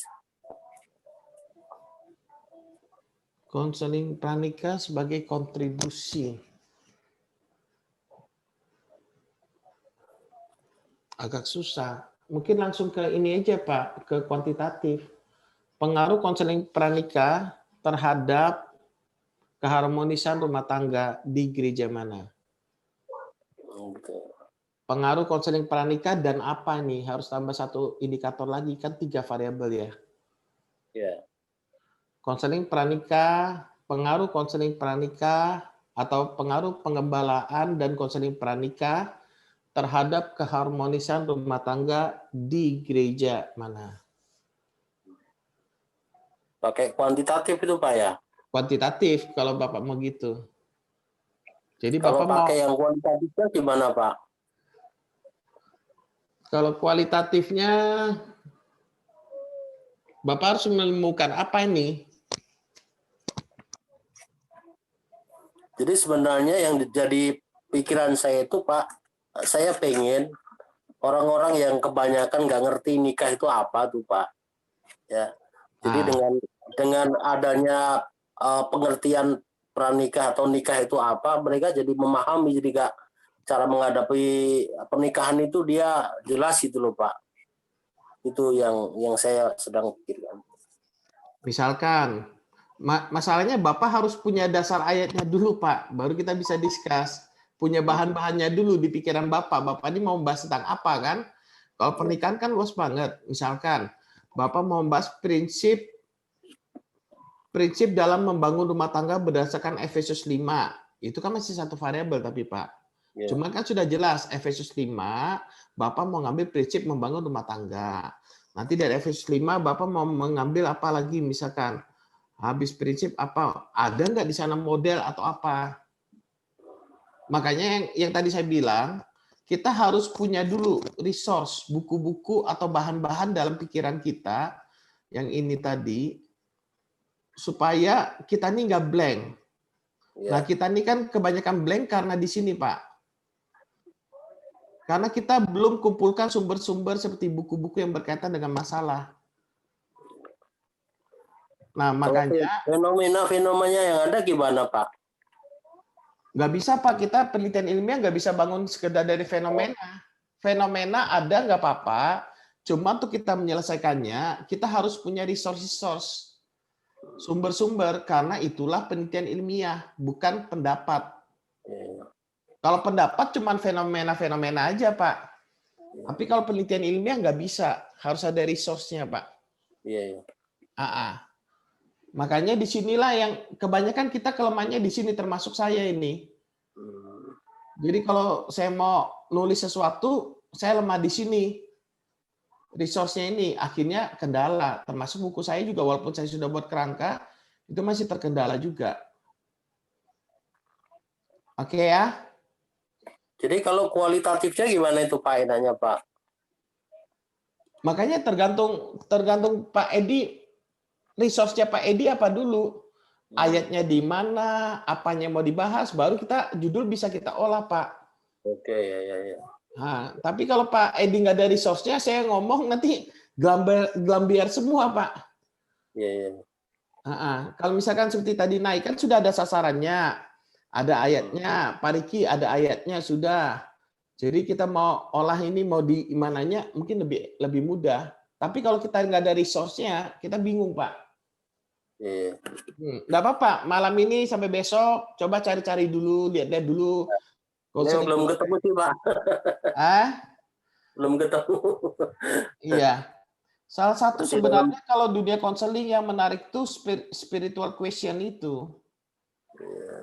Yang mempengaruhi kedewasaan rohani seseorang. Jadi reaksi seseorang tuh sangat dipengaruhi oleh kedewasaan rohani seseorang itu.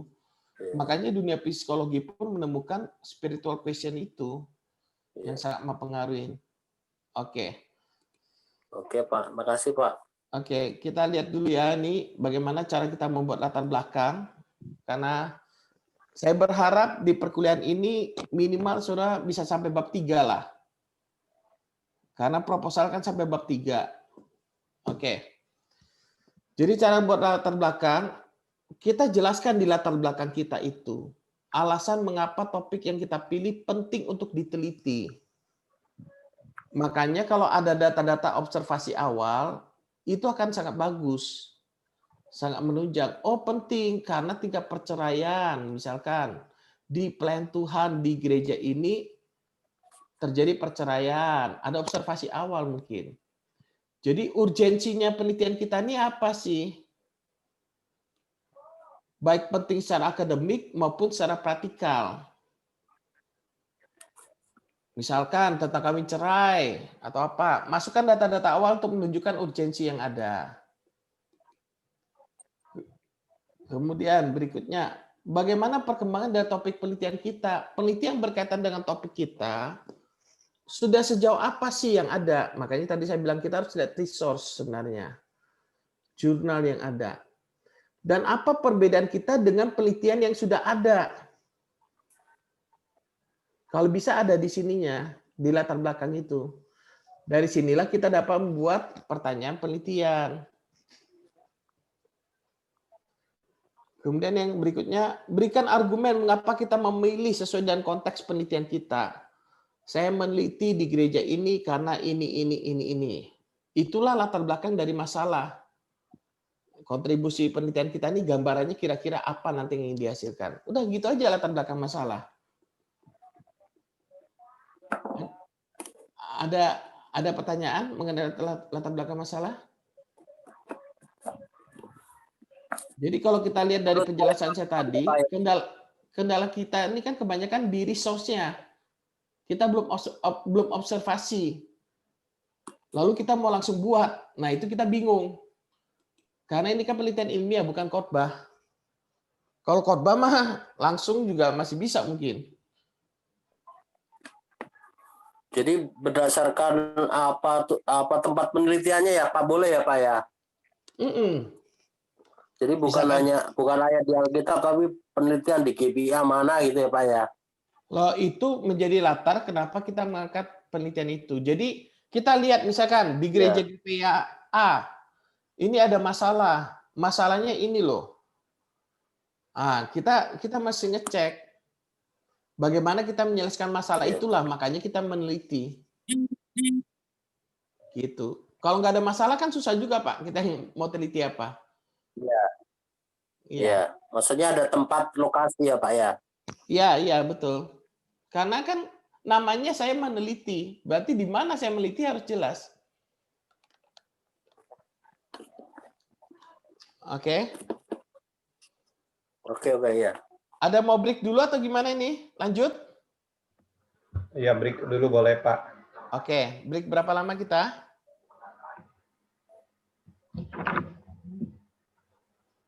Sampai jam 9 ya? 15 menit. Oke, sampai jam 9 ya. Jam 9 kita lanjut lagi ya. Kita boleh break dulu. Oke. Nanti yang belum judulnya boleh diketik juga. Ada Pak Ferdi belum.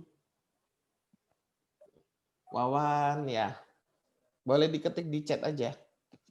Oke.